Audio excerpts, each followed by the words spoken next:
Alors l'information est sortie jeudi 12 décembre. Le journaliste du Figaro, Paul Sougy, c'est lui qui a fait la révélation d'un document de travail pour le moins édifiant de la Haute Autorité de Santé qui concerne les bonnes pratiques que les professionnels de santé sont censés observer à l'égard des personnes qui souhaitent effectuer une transition de genre. Alors depuis, je précise tout de suite, la Haute Autorité de Santé a expliqué que ce document n'était pas définitif. Mais on vous donne un peu quand même les éléments, hein. Il a préconisé de rendre gratuites les transitions de genre dès l'âge de 16 ans.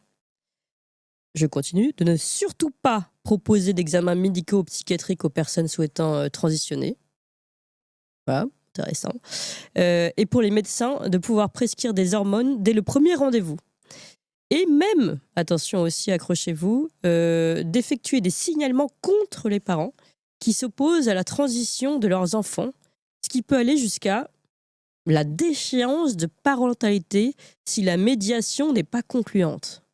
Voilà, des propositions effrayantes qui ont déjà commencé à défrayer la chronique dans les médias, pas tous les médias, mais quelques médias malgré tout.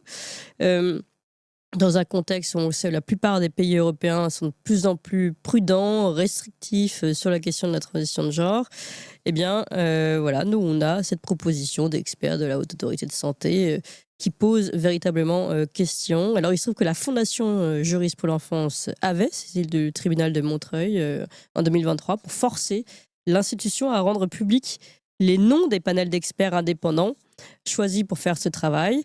Et la Haute Autorité de Santé s'est encore à l'heure actuelle refusé de le faire malgré l'exigence du tribunal. Et bien justement, nous avons décidé de donner la parole à cette association Juristes pour l'enfance.